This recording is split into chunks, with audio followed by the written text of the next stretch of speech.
This is Money Moves on VSiN, the sports betting network. We're kicking off hour 2 here on Money Moves, VSiN, the sports betting network, Sirius XM channel 158. Stormy Buonantony, Jonathan Von Tobel with you live from downtown Las Vegas, Circa Resort and Casino. Coming up in about 30 minutes, we will have senior editor and NBA analyst Zach Cohen stopping by the program. It's NBA opening night. Does that mean I'm his senior? I think so. There we go. You are. What is your official NBA title once again that you love so much? My senior NBA analyst or something like that. NBA betting analyst. Beautiful. Some on our staff call me senior NBA insider, which has never been the title. I don't know where they get that from. Okay. But allegedly, that is what I am. Okay, but we'll get your thoughts and his as well on the doubleheader that we have. Senior only guy that watches the NBA at the start of the regular season. Coming up tonight, and you have to look all over the place now to be able to watch those regular season games, as you mentioned earlier. There you go. We get Round Ball Rock back tonight, though. NBC, very much looking forward to it. NBC Peacock, so you can do it if you have the streaming app service as well. So it's another thing to pay for, which people love. But most people got Peacock when they took over the NFL playoff game, right? The wild card. Once you're in, you can't get out. Yeah, that's my thing is, people are complaining about all the streaming services. It's funny. It is a lot, though. Well, it is, but I also like the thought of, because a lot of people will tweet out the whole, this is what it costs to watch the NBA or the NFL, and then they'll tweet out like all of the subscriptions. But it's like, if you actually break it down, nobody's watching. There are very few who are watching every single game in the regular season of any single sport. And the people that are doing that are probably media members who are getting those things paid for, whatever it is. So chillax. Go to a bar. Do what I did. But you do that a lot, actually. You watch a lot of sports not from home. That's very true. But the problem is, then you get into a situation like I was last night, and I texted you and Mike Palm. The watering hole that I was at had a giant screen set up. It's actually a very good place to watch games. But for those who remember, because it's the doubleheader last night, they had the alternate feed when the Seahawks game started. They started it on ESPN News like they usually do. Well, the bar thought that was the feed, so they left it on. And then when they transferred everything over to the original ESPN or ABC, whatever it was, Monday Night Football feed, an Orlando Magic 30 for 30 started. And so you have this Orlando Magic 30 for 30 just booming through the bar, and nobody understood that it was a 30 for 30. I was down with it. I mean, I like it, but yeah, no. I'm not going to call out the establishment I had a similar experience to, but I think that my experience is actually worse in this case. I went to a place in Town Square that bills itself as a sports bar, and I was asking if we could put the hockey game on, and the waiter goes, "It's on." And I look up, and it was a replay of the NHL All-Star game from like 2 weeks prior on NHL Network. And I was like, no, the National Golden Knights game. And she's like, "It's on." No, it's not.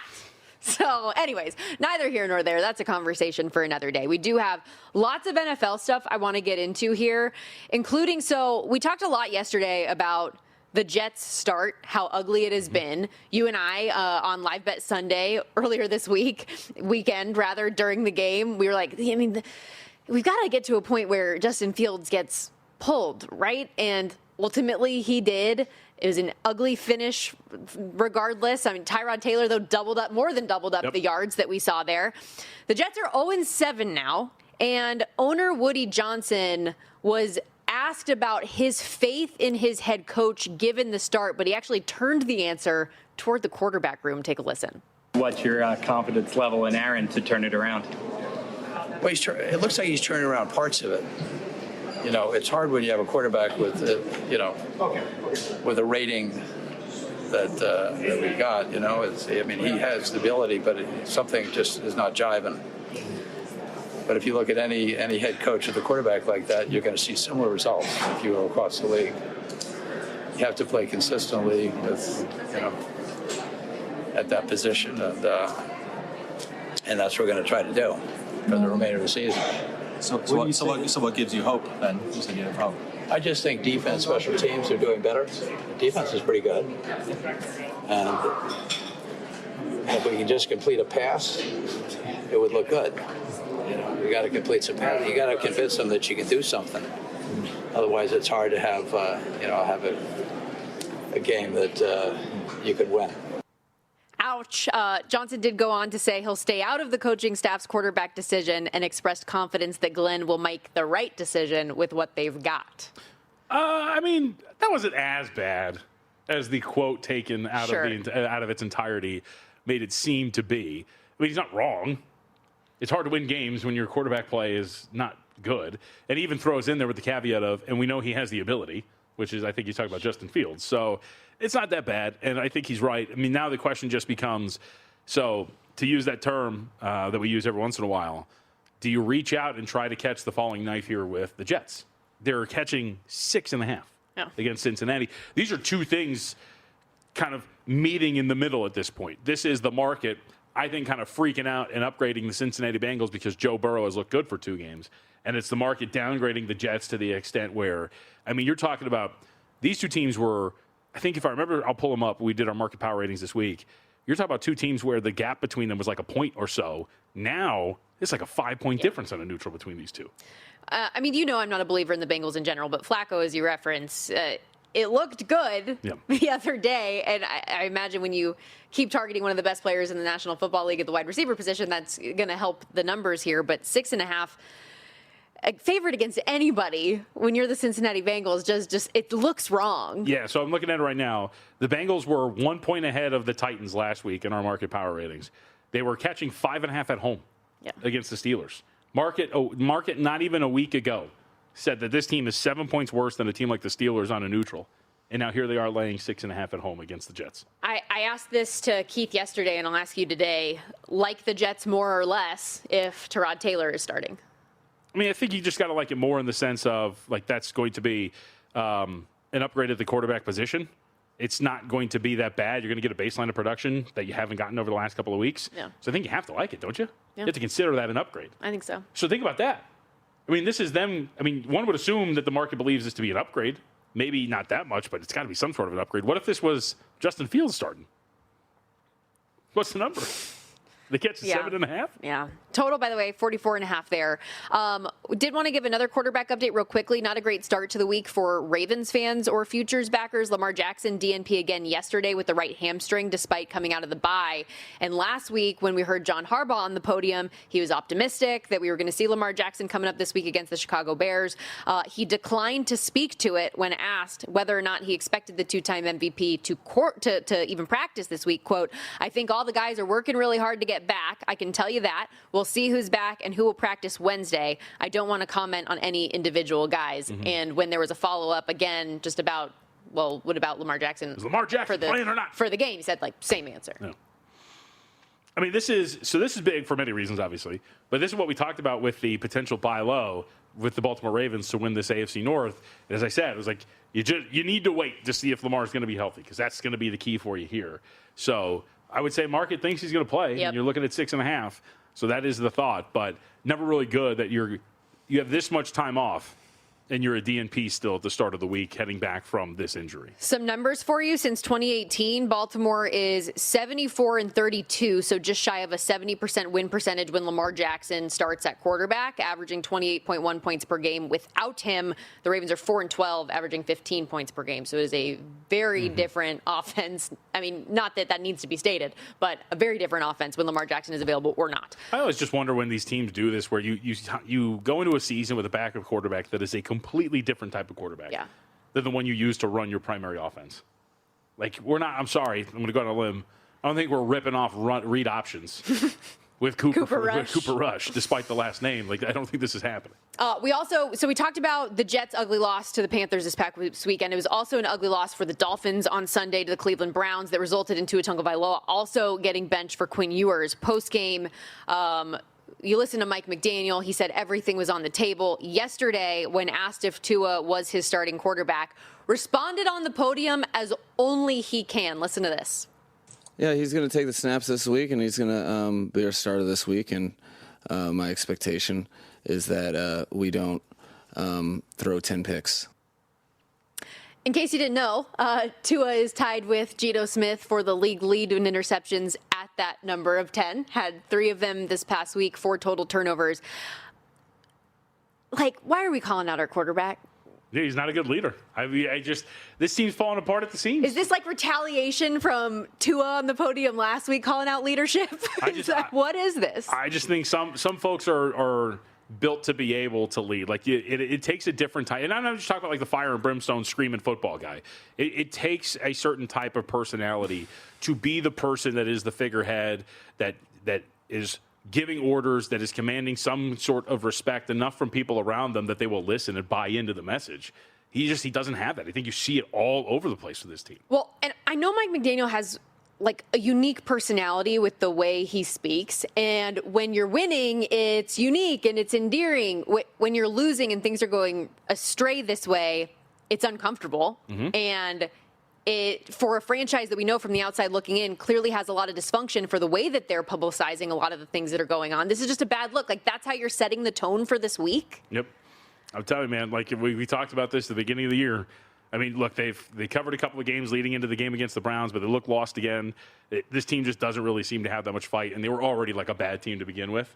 Do you think, like, sweeping changes, Greer, McDaniel to oh, yeah. All done? You're going to have a new head coach and a new quarterback starting week 1. Are you surprised? Again, we don't want to call for anybody's jobs ever, but are you surprised that Mike McDaniel still has a job going into this week? I mean, I guess. What's the difference? You're already in the hole. I mean, probably calling out your starting quarterback on the podium game week. Yeah, I mean, I could understand. I don't think it's crazy that he's still here. I also wouldn't think it's crazy that if he got fired tomorrow. Also, I guess maybe not tomorrow in the middle of the week. But one other quick injury update before we hit the break, and we'll talk about 49ers-Texans another day, but Bryce Huff now also expected to miss some time with a hamstring injury. Kyle Shanahan said hopefully it won't be longer than 2 weeks, but after Nick Bosa went down, Fred Warner, he had one of his best games as a 49er, sack, forced fumble, 5 pressures, 5 tackles, and now he's going to miss time as well. So the injury plague just continues for the San Francisco 49ers. We will be right back diving into the NBA with JVT next.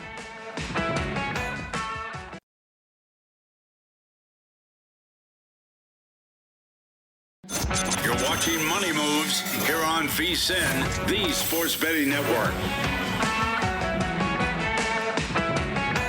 Before the line moves, the sharp plays is already there. They don't just follow the market, they help move it. You're not going to outsmart billion-dollar sports books or full-time sharps on your own, but with the sharp plays, you don't have to. Powered by advanced AI and plugged into trusted insider sources, the sharp plays delivers the edge serious bettors use each and every day. They got free betting reports, real-time alerts, and market-moving insights that are sent straight to your inbox or X feed. Since 2011, the sharp plays has been delivering documented results, public logs, and most importantly, transparent receipts. Sharpplays.com, trusted by the pros, watched by the books. Head over to sharpplays.com today and stay ahead of the line.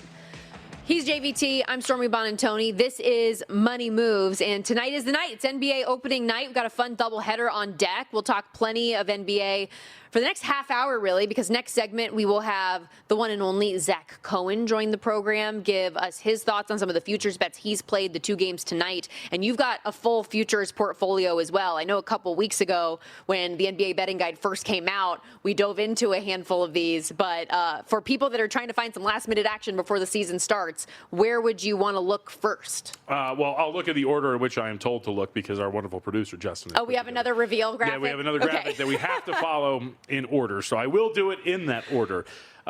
These are not ranked on the way that I love them. I do like the reveal, okay? I'm no shade at the reveal. It's nice to of course unveil the next big bet. It's one of your favorite things that we have added to the show in recent weeks. So division results exact. Nuggets first, Thunder second. Again, this is a plus 550 dog shot. I think that's worth looking at. Again, I think the world of what the Nuggets did in this offseason. The Thunder, this isn't any shot of, I think the Thunder are bad. I just think that this Nuggets team is so good. You could see them, I think, competing for that 1 seed. And I would think that the 1 seed, maybe, possibly, more than likely, is going to come down to one of these 2 teams coming out of this division. So it's a bet on me, to an extent, for the Nuggets to get that top seed and just finish ahead of the Oklahoma City Thunder. So we'll see that is, again, plus 550 there. I mean, you're going to love this. We talked about this on Pod to the Futures today. I think this is the theme of the year. Justin's wearing the hat. If not now, win the Philadelphia 76ers to win the Eastern Conference at 18-1. He's wearing the hat today and said he's ready to get hurt again. Me too. I mean, if you just look at this, and we'll see if Embiid's going to be available at the start of the year. This team, again, to invoke it, when would you not? We have a trio of Achilles injuries that have at least offset the paths that the Indiana Pacers, Milwaukee Bucks, and Boston Celtics have set for themselves in terms of winning a championship.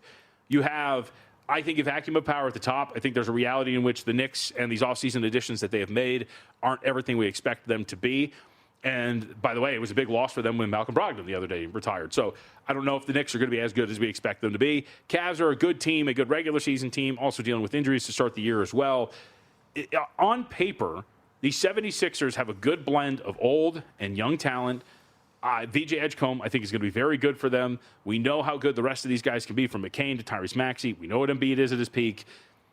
We're just kind of banking on some health here, which is going to be part of it. But if not now, win, man.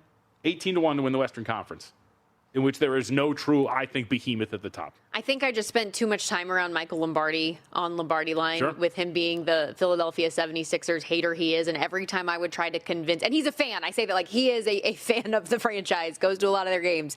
But every time I would try to sell him on a 76ers angle, he would just come back at me with, it's not going to happen. And inevitably it wouldn't happen. So now I'm kind of in that mindset where anytime someone tries to convince me, I'm like, I don't know. I just don't think I can get there on Philadelphia. That said, to go back to the Nuggets, because I know you are pro them, obviously, for the 1 seed, but for the team total as well, I know you bet 53.5. It's 54.5 pretty much everywhere else that I see right now going into the season. So it has been bet up a little bit.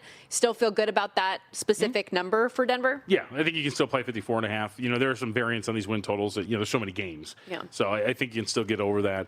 You obviously want the best of the numbers, so shop around to see if maybe there's some 53.5 still out there. A couple of these have moved in terms of the win totals, but to the point of everything we talked about, I like them. I was looking at the Charlotte Hornets one as well, because that's the one I've tailed you on at the 25.5. I looked through the numbers at Circa today. It's 28. Dude, so it's funny. Dave and Jensen brought this up to me today because I had not looked at the updated win totals for a while. You're moving numbers. And I was like, I like the Hornets, 24.5, 25.5. And Dave's like, it's 28.5. And I was like, oh, okay. Look, but you've said to me, though, you think if things go right for them, they're a 30-plus win team. Yeah, but the problem is, like Kelly Bidlin, who we should get on the show here. I don't know if you know him, but he's a producer and on-air talent for the Vegas Stats and Information Network on the show, the Numbers Game. He had it right when that's right. He had it right when the win totals market was like 24.5, 25.5, and then he bet the Hornets at 30-plus wins when the base win total was 24.5, because then obviously you're getting a plus price. I think they're capable of doing it. But now from a pricing standpoint, we're getting obviously to the top of where this team should be. But, in talking to some smart people, I was out with Doug Kazarian yesterday and some other folks hearing their opinions on this. There is, and I am not among them, but there are a lot of smart people who handicap the NBA who do think that this Charlotte team can exceed the market expectations set for them. So we'll see if they can. But yes, Hornets 25.5 was one of the win totals. Should also note, too, the other was the Jazz under 18.5 was the other one. Which I think is funny because in one air, it's fun to find a low season win total that you feel like you can go over on.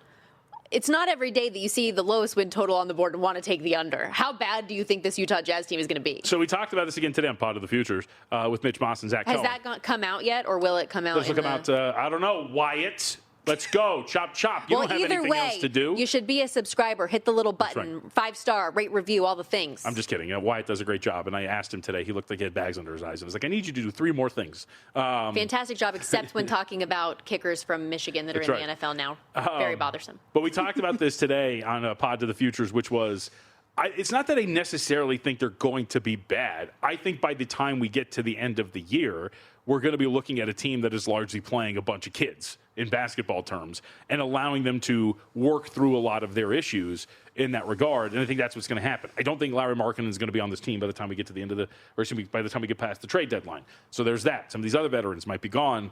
And so you're just going to be looking at, I think, a young group really working out its issues. I could be wrong because they're, 1, a young team, but 2, Will Hardy's a really good coach. And maybe if they just let him roll these things out there, they're going to be willing to do it. And Zach and I, and we can talk a little bit more when he comes on with us in a little bit, I think we disagree on the thought of them tanking near the end of the year. I think they will because, again, they have, I think it's a top 8 protected first-round pick. You don't want to win that many games. Top 8 is pretty good, but still, you want to risk falling toward the tail end of that and increasing your odds you fall outside of those protections and lose out on your first-round pick. So I think there's going to be some of that at play for them as well. I think they're a talented team. Look, I mean, we'll talk about it. I added a future on them for one of the kids that they got on this, but I think under 18.5, for a team that's going to be playing its young dudes most of the season, I think that's the way to look. All right, let's shift to some awards markets or individual player futures that you've delved into. What's one you really like? So here's the thing. So let me make sure. Hold on. Before I get too excited, I lost my list. I don't know what order we're going in here. Either way. Okay, thank you very much. So Victor Wembanyama, this is not only is this an interesting market? Victor Wembanyama, All-NBA first team, plus 220. There's a lot of, hey, Victor Wembanyama can win MVP. Let's bet that. And we talked about this today because Zach brought up Nick Clifford, and Mitch Moss likes Nick Clifford. For those who don't remember, Nick Clifford played for Colorado State. He's a rookie, now plays for Sacramento. The thought of Nick Clifford maybe pushing to win Rookie of the Year, he's like 80-1, 100-1. I don't want to necessarily take shots like that. Like, it sounds great in theory. You can make the case for it to potentially happen, but the likelihood of it potentially happening is minimal considering the competition. Same thing with Victor Wembanyama. I think he can put up an MVP-esque season, but if the Spurs only win 38 games, Stormy, will they give him MVP? Probably not. But I do think he can realistically be one of the 5 best players in the NBA, which is what you're asking here. So I've considered these like kind of like diet MVP bets or diet Rookie of the Year bets, where instead of betting a guy at a long shot to win that award, look for things like this that you can get some of that in that path, but it's not exactly what you need to be. You don't need to be the best. You just need to be there. And I think Wembanyama to be one of the 5 best players in the NBA is what we're saying here. I think that's perfectly plausible. We've only got about 90 seconds left. You want to cruise through the rest of your list real quickly? We've talked about a couple of these. Brandon Miller, most improved player, 50-1 to tie into the Hornets. Really like this Hornets team quite a bit. I hate this award market, but like Miller here. Also, we have the Ace Bailey Rookie of the Year. Discuss this with the Utah Jazz. Again, I think Bailey's going to be great. This is an award market in which if you look at it from the perspective of what do you need, Rookie of the Year on average has been an 18 points per game season, all those sort of things, as well as playing a ton of games. He's going to get a ton of volume run through him. I think that's going to be the case. And Clippers over 48 and a half. Is that a homer wins. play, or do we really believe it? There has been very few teams that have been better win total over bets the last 3 or 4 years than the Clippers. Say what you want about their achievements or lack thereof in the postseason. They've consistently been an over team to their win total every year. Okay. This is a team that won over 50 games a season ago, and they are better than they were last year. That's all the ask is here. Up on DraftKings right now, you can get that over at even money as well. They were 45 and a half. Yeah. Okay. Maybe I'll bet this. Because, I'm a Kawhi fan, too. There you go. So I'm looking for additional things to add to the portfolio. We can convert you. You want me to add? I'll give you my ClipperVision login. Okay. You can watch ClipperVision. We can do this together. Yeah, I like that. All right. So I'll have the Hornets and the Clippers for a couple season win totals. And the Jazz one just scares me because it's so low. Good reminder, though, the NBA betting guide is out now. All these futures plays, including a detailed breakdown of them from JVT available there, as well as individual team previews for all 30 teams from Zach Cohen, who's going to join us next on the Progressive Guest Line right here on Money Moves. Stick around.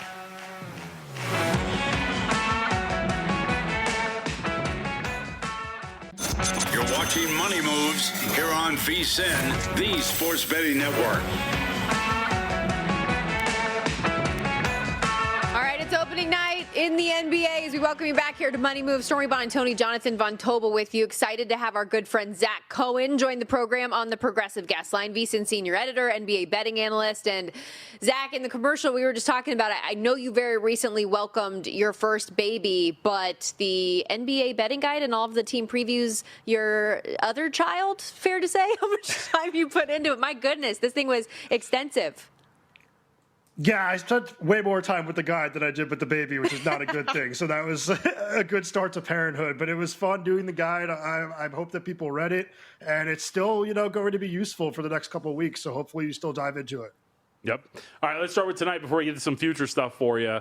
It seems like the market is coming in against the defending champs. What do we make of Houston and their ginormous lineup with Kevin Durant at the 2, being now 6.5-point dogs? Yeah, this is kind of boring, but I'm in wait-and-see mode with sides and totals for this Rockets team because I know that it kind of seems like they're going to be very good defensively, playing all these big guys, Kevin Durant at the 2, Jabari Smith Jr. at the 3. But I think it might backfire against them, and there's going to be teams looking to run against that group. I think that, tonight especially, I have Cason Wallace over 7.5 points because I do think there's going to be opportunities for him to just kind of slip by Durant and finish as a cutter or, get open for some open threes. So I took Wallace over 7.5. He averaged 11 points per game when he played 30-plus minutes per game last season. And, no J-Dub for the Thunder tonight, no Isaiah Joe, no Kenrich Williams. So I think that he's going to play 30-plus tonight. So I think that that's a good opportunity to get in on this game. But, yeah, I'm just looking forward to seeing how Houston looks. If I had to lean some way, I'd probably go Houston and the under, but I'm not going to play it. With that in mind, like we mentioned, you put so much time into all of these team previews and deep diving into all these teams. How much do you balance early on in the season the way that you view a team like this early on to actually place bets on these early season games? Or do you want to sit back a little bit more and actually observe what they do on the court first? How do you approach that? It's going to be case by case. Like with the Rockets, we just saw them lose Van Vliet. Like that's a huge injury. He was a huge part of what they did last season. I need to see what they're going to look like with Amen Thompson at point guard and Reed Shepherd, splitting time with him at that position. We did not see Shepherd a lot last year. I think he's going to handle it really well, and I think he's going to be very good for them this season. But I don't want to bet on, totals without seeing the way they're going to play. It's going to be, a completely new looking team with those bigger guys starting. All right, let's go to the nightcap. I think you've got a side here, right? Golden State up to a 3-point favorite here at Circa. Total's 226. No LeBron for the Lakers. What do we make of this one? And you love the Warriors. Yeah, I took the Warriors last night at -125. I think the best you're going to be able to do now is like -140, maybe -145. I'd still take it there, or I'd lay 2.5. I just think that Golden State's defense is going to be the difference maker in this game. I think that both the offenses are going to look pretty good here. I mean, LA is going to be very good offensively, even with LeBron out. I think that Luka, surrounded by those shooters, surrounded by, some good role men now, and just, a lot of shooting around him, that's going to be a good recipe for success there. But defensively, I have a lot of concerns about this team. I mean, I think the only players in this rotation that I trust to defend are Jared Vanderbilt and Marcus Smart, and I'm not sure we're going to see either one of those guys playing a ton of minutes here. I mean, maybe Smart will because he can shoot a little, but it's just a lot to ask them to go out and cover Steph Curry, who absolutely torched this team last year. I think he had 3 games with 37+ in 4 meetings with them. And then Golden State, I'm just really excited to see what this looks like, because this is a team that was number 1 in the league in points allowed per 100 possessions when they got Jimmy Butler last year. I think that Al Horford fits everything that they do to a T. I mean, he's another floor spacing center, one that makes really good decisions with the basketball and still a very good defensive player. I just think that their, few extra stops in this game is going to make a difference, and I think the Warriors get the job done. Zach Cohen, VSiN Senior Editor, NBA betting analyst, joining us here on the Progressive Guest Line. And you like the Warriors tonight, but you like them big picture as well. I saw one of your plays in the betting guide was their season win total over. Why are you a believer as far as the season-long stuff goes as well? I mean, I just think that defense is really going to be, up there with maybe top 3 in the league in terms of defensive efficiency. I mean, Butler came in and immediately gave them, a lockdown wing defender, but also somebody that allowed everybody else to be a little bit more aggressive in taking chances to play, passing lanes and everything. They turned teams over last year more than any other team in the league once Butler came in. And I think offensively, they're going to be a lot better than they were last year, just because, like I said, Horford is a really good floor spacing center. He kind of brings everything that Quentin Post did last year, but without, any of the deficiencies. Post was, unusable defensively, just a terrible, terrible defender. Horford, while he's up there in age, is definitely better on that end of the floor. So I think they got a lot better. I think the Kuminga is going to play a nice role for this team this year, and I really like the depth that they have, even though, it's not huge names coming off the bench. It's a bunch of serviceable players that Steve Kerr trusts to plug and play. All right, let's go to the Eastern Conference as we look at some of your futures here. Toronto Raptors, think they got some pretty good upside, good solid core. What do you make of what their win total brings? Yeah, I feel bad. JVT's hearing all of this again. I talked to him. No, I'm not. No, I love to hear this. By the way, Positive Futures. Yep, check it out now. Yep. Available everywhere you get your podcasts. But right. Yeah, I do think that this is just a team that, like I said, is going to be trying to win this year. They are all in on this core, for better or worse. They, made win now moves and acquiring Jakob Poeltl, bringing in Brandon Ingram, who did not play last season. This is a team that very much wants to make the postseason. Made some strange moves in the offseason, getting rid of Masai Ujiri, but I think that they are 9 or 10 deep. They have a very good bench because they've drafted well with, Grady Dick, Jacoby Walter, Jamal Shed. It's just players that I really like, Colin Murray-Boyles. I just think this is a team that has a lot of two-way players and then a lot of length in the starting lineup to kind of build off last year's defense, which was number 1 in the league after the All-Star break. So really, I'm interested in seeing how that defense looks this year. I don't think they're going to be top 5, but if they are top 10 and they could be top 15 in the league offensively, that seems like a recipe for 40-plus wins, especially in a watered-down Eastern Conference. How about the Pistons after what they did last year? They're not catching anybody off guard going into this season, but that was another win total you were targeting the over on. Yeah, not catching anybody off guard, but going to be a lot of development from the younger players there. I mean, Cade Cunningham took a huge leap last year. I think he's only going to continue getting better. Sar Thompson's another player that maybe not as good as his brother, but just an unbelievable two-way player that impacts the game in so many ways. And then Jalen Duren is a big man that I'm very high on. I think he's going to be a little bit better defensively this year, and that should help them a lot. But yeah, 45.5 wins. That's not asking them to do too much more than what they did last year. And it's a young team that, like I said, only going to be better this year. I think that the moves that they made in the offseason were pretty strong. I mean, I think that losing Malik Beasley was a tough blow. I mean, especially for him. I mean, if he is not guilty for what he was accused of, that is a brutal loss of, $50 million. But a good three-point shooter that they replaced well with Duncan Robinson, another really good three-point shooter, and Karis LeVert, a guy that can knock down threes, but also can run some offense off the bench. All right, you mentioned I have heard some of these before, but I was so taken aback and confused by this one, I'll have to hear it again. You like the Grizzlies? Yeah, I don't know why you're surprised at this point, but yeah, Memphis, I think, did a really good job this offseason. I know that they traded Desmond Bane. That's, a player that the Orlando Magic obviously traded 4 first-round picks to acquire, but you bring back Kentavious Caldwell-Pope, a really good two-way three-point shooter. You brought in Ty Jerome, who's out the first part of the season, but another really good offensive creator off the bench, and you drafted Cedric Howard, the big wing that the Grizzlies have been looking for at the trade deadline for years upon years now. But I think a player that can help them knock down some threes, can play a little defense on the perimeter, and then you have guys like Santi Aldama back, a very good three-point shooter and offensive player. But the reality is this is a 48-win team a year ago. They might take a step back with some injuries to start the season. They do have a pretty easy early season schedule and a very deep bench. I think Cam Spencer is going to be able to come in and play some good minutes for them without Jerome and without Scottie Pippen Jr. I just don't believe this team is going to go 39 and whatever it is. KCP's season last year doesn't worry you? Blip of the radar? For those who don't remember, he shot 34% from three in pretty high volume. I think it's a complete blip on the radar. Like, that Magic team did not run a lot of offense last year. So you were just banking on him to make contested threes and just kind of jack threes up with no real spacing around him. This year, there's going to be a lot of three-point shooting around him. The looks are going to be a lot better. And Ja Morant throughout his career has been one of the best, assist man first shooters in the entire league. So I think Caldwell Pope gets back to 36, 37%, plays some good defense, and kind of looks more like the player that the Magic thought they were signing last year to a big money deal. Real quick before we let you go, the Spurs in year 3 with Victor Wembanyama. I know there are a lot of people that thought, hey, this year maybe they're going to push to make the playoffs. You think they're an under-win total team, though? Yeah, I think they're an under-win total team. I also kind of think they might be an alternate win total team. I just don't like the guard rotation that they have there. The guard, the point guards that they have, they're all very similar. De'Aaron Fox, Dylan Harper, Stephon Castle. These are guys that like to drive. They can't really shoot. I don't know how they're going to play with one another. If you have 2 of those 3 on the court at all times, I think you're sacrificing floor spacing, especially when you don't really have three-point shooting on the wing. There's just a lot on Victor Wembanyama, and I do think Chris Paul was a good veteran presence for them off the bench last year and just setting people up. Isn't it beautiful? Look at all those NBA futures. We're here. We finally made it, Zach. We're back. I'm excited. Thanks, Zach. You're the best. We'll talk to you soon. Thank you.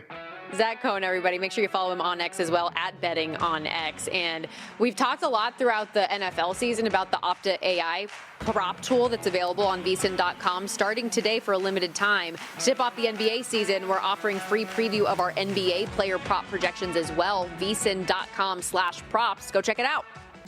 You're watching Money Moves here on VSiN, the sports betting network.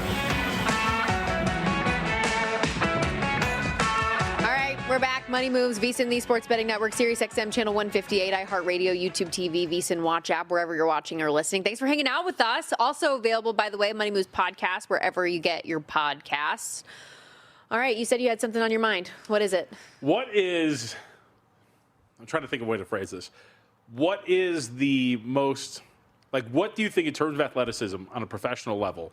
What is the feat that you realistically think you could achieve? What is the most confident you think you are? For example, I could be a hurler. No, but I mean in the sense of do you think you can make a penalty kick against a Premier League goalie? No. Okay, those sort of things. I was at the bar yesterday with somebody who will not go named. He can come on these airwaves, which he has. It was an adamant, I can hit a 99-mile-an-hour fastball I can average 10 blocks in the WNBA. Oh, my God. like adamant, that the rest of the table were trying to convince him. How tall is this person, by the way, also? Not. Just for inquiring minds. I don't know. How tall is Doug Kazarian? Let's find out. But I'm not going to tell you who it is. But, like, he was adamant he could do it. And the rest of the table was trying to explain to him, we don't think you could do that. Doug, love you, Doug. I don't think that's there for you. That is another one of those things, though, that I know that this is a thing that's been said many times before, but I would love to see just an average person going to do an Olympic event so that we can see how high caliber these athletes actually are when we're watching the Olympics. Like an average Joe-meter? Yes, it would be epic. Just like, okay, go do a vault, please, in gymnastics. Let's see what you got. Go hang on the rings. I'd watch that more. Right? It'd be fascinating. It'd be so good. Now, I do have the other serious betting thing to bring up here, which this is not a bet, but it's something that I'm very interested in. So let's go to Houston and OKC for a second, if we could, because I am very interested in this. So the dynamic of Amen Thompson starting a point guard. So if you're thinking that you're going to get one in on the market and be like, man, they don't really know that this is happening here. I'm going to bet this guy over these assist props. Every single one of these has really been baked to it. His assist prop is 4.5. Shit it to the over like minus 150. For those who don't remember, he was averaging about 3.5 assists per game last year. So again, pretty heavily adjusted to the fact that he's going to be there with the ball in his hands. The other aspect that I thought was really interesting, DraftKings has head-to-head player props. So essentially it's in different categories. So, and it's money line, spread, and total. So for example, Shai Gilgeous-Alexander versus Amen Thompson in assists. So Shai minus 1.5, total's 11.5. Money line is like minus 225. So again, the premise being Shai minus 1.5 assists. So if you lay 1.5, you're going to have 2 or more assists. You win that bet. Total, pretty easy. They're 2 assist props combined, or they're assists combined, and then money line just who has more assists. It's only 1.5. Shai averaged nearly 2 times as many assists per game last year than Amen Thompson did. And yet he's only laying 1.5 in a matchup of assists today. So the whole reason I bring this up is my initial premise was kind of coming in and being like, all right, let's see if the market, like what it does, if it adjusts enough here for Amen Thompson. But I've kind of come around to the point where I'm like, this is something to monitor. Like if these are too high, that the market's baked in this new role for Amen Thompson, maybe a little too much here, I'm going to be very curious to watch that tonight, and maybe for our audience worth watching too, but definitely wanted to put that on the radar as something that might be worth tracking. Okay. You want to give some final thoughts on this game, too? I know there is a best bet that you have involved in this game as well. I mean, I was Zach. I did do Cason Wallace over. Right? I think if you remember, were we together during the finals last year? We were, right, in the playoffs. And one of the things that I had started to play on near the end was Cason Wallace had really started to see his role grow for this team a lot. And he was playing about 20 to now at the tail end 30 minutes per game, was very effective in a lot of those contests, even with the regardless of the absence of a guy like Jalen Williams. I think you can look at a strong season for Cason Wallace and his growth. And I think he's going to be in position with all of the injuries that Zach mentioned to have a bigger role than what we're thinking. So, and I don't even just for tonight, maybe for the season as well. So Cason Wallace over the 7.5 minus like 127, 128. I think it's a fair ask for Wallace to go over that point total tonight, especially with the bigger role and the lack of bodies at guard. Again, 6.5, the point spread in Rockets OKC, total 227.5. And while you don't have anything in game 2 of the night, Warriors Lakers, you are looking ahead to tomorrow, a team that we are invested in the futures market. You think is going to win and cover in their opening night game. Well, I mean, let's test the theory, right? We think that Charlotte is a team that has improved, that Charlotte is a team that could surprise some people. Well, then that would mean that I think Charlotte at home, just asking to win by about 2 possessions, is an ask that I think that they can achieve. So play this a little early. I think Kelly Bidlin had played this as well, so we're kind of on the same wavelength. I'm on Hornets minus 4.5 here against the Brooklyn Nets. Sorry, I had a brain fart there. But yes, late it. So we'll have more on these tomorrow. A lot of player props, full slate of games tomorrow. Very much looking forward to it. It's a good schedule, man. I'm very excited to see what it brings, including big one between the Clippers and the Jazz. Everyone's a big one. Okay. Well, game 1. Well, considering you think that the Jazz are like the worst team in the NBA, and the Clippers you're are the high best. on the Clippers. That's right. Speaking to that, so for as far as like my best bets go, yesterday ended up being a pretty good day. I think you were really big on the Bulls Pistons under, right? That was your big play. Yeah, that's the one. Yesterday was a decent day. The hockey plays went great. The NFL play, not so much. I was a believer in Baker Mayfield pass yards yesterday, thinking about the depleted Detroit secondary, and the no-name guys did a good job, and the defensive front made it so tough on the Bucs offensive line that there wasn't even much that the back end needed to do as much. So that was an L.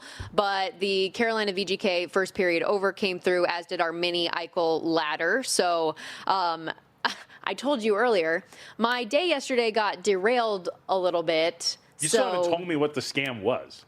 So all that to say, I didn't go through the full hockey card today, but I am going to go ahead and tell you in the futures market on the Clippers season win total over. Going to make that official, put it into my portfolio. Okay. But so I went through one of those scam things yesterday. I totally almost got.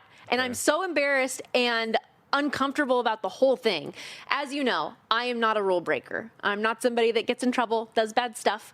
I got called from a phone number that said it actually popped up as Las Vegas Metro. And when you Google the phone number, it's the Las Vegas Metro phone number. Okay. And it said that I had a no call, no show for jury duty, which was very believable because I actually do have a jury duty summons that was supposed to be for this week that I got postponed to March. Mm-hmm. And I'm like, no, I got this rescheduled. And so I'm on the phone with this person talking about all of this stuff, and they're talking about how there's a warrant out for my arrest and I owe all this money. But like, it's very believable what they're doing is like, they don't tell you owe all this money. Right. They go through what the charges are that are against you. It's this, and they're giving you codes and like, hey, you need to like write this down for your thing. You need to come down to the sheriff's department. You need to do X, Y, and Z. And I'm like, cold, dead. Like, what are you talking about? There's a warrant out for my arrest. I've never done anything wrong. And ultimately, like, dude, it totally got me. So what's the scam, and then, though? Like, when do they try to get money from you? It's to pay. So they go through all this stuff. They transfer you to another person who's extremely well-spoken. He's the captain of the whatever. He's talking you through all this stuff. And then he tells you what the I don't know what the right word is, not the fee, but the fine is for each of the charges. And like, it was like $4,000 for this and whatever. Man, you know how excited they probably were when they transferred you over? Like, oh, we got her. We got her. But then they started being weird because they said there was a gag order because it's for a federal jury thing and that I can't tell anybody about. And that's when it starts getting weird, right? What'd you do? And I'm like, oh, my husband Chris is right here. He's listening to all of this. And he's like, well, you can't tell him about any of this stuff. And so then it got weird. So at what point you were just like, I'll talk to you guys later? Chris was texting our lawyer because I was like, I think I'm going to jail. You have a lawyer on retainer? What a life. Family lawyer. Okay. Family lawyer. Let me text my lawyer real quick. No, I have my brother got in trouble when he were younger, and he stuck with us ever since. Not that I would know. It's so bad. Not that I would know, but they do actually send you a nice little postcard when there's a warrant out for your arrest in the mail. They do? Yeah, I got one. Well, for what? It was like a traffic. That's an invasive thing. Apologies. No. It was like a traffic thing that I had forgotten, but apparently there's a warrant. You get like a nice little postcard in the mail, and it just says like, you have a warrant out for your arrest. This is another funny thing I can share because Chris, my husband, he won't listen to this. We went through to actually see what my stuff is, background-wise, warrants and any tickets that I've received or whatever. And this ticket pops up from 2022. He's like, "There's only this traffic citation from 2020. What is that?" And I was, "Oh, it's nothing. Just gloss over it. Just move on from it." I got a speeding ticket a couple years ago on the road by my house, where he would every single day tell me, "You're driving too fast on this road. You can't." And I didn't want to give him the satisfaction of knowing I actually did end up getting a ticket on that road. So I get out of tickets. Stood through. It's probably the only secret I've ever kept from my husband, and now I'm telling the whole world. I get out of tickets. I'm a very jovial guy. I get along. You get out of tickets? I've never gotten out of a ticket. Well, that's a lie. I did get out of one in my youth. I've gotten out of 3 out of my last 4. Yeah. What? Yeah. One guy was a listener. You're sweet talking? One guy was Shut the front door. That's insane. That was awesome. I was going 100 on the 15 coming back from Cali. The one ticket I got out of was a ticket I deserved wholeheartedly to get, and it would have oh God, I'm so glad that I got out of it, but my goodness. All of this to say, these scams are getting more and more believable by the day, ladies and gentlemen. Don't fall for it if you have a parent, a loved one, whatever. It's getting too realistic. I also got in trouble for speeding because I was speeding to my radio dial to listen to Follow the Money, which is coming up next. You got to do it. Pauly Howard and Mike Somich with you today. On today's show, our guy Nick Bogdanovich as well as Paul Stone going to break down the best college and NFL bets for the week. Following them, VSiN Primetime, Tim Murray, Matt Humans, and cashing out at night. Don't miss it all. We've got you locked and loaded all day for NBA opening night. Have a great day, everybody. We'll see you tomorrow, same time, same place.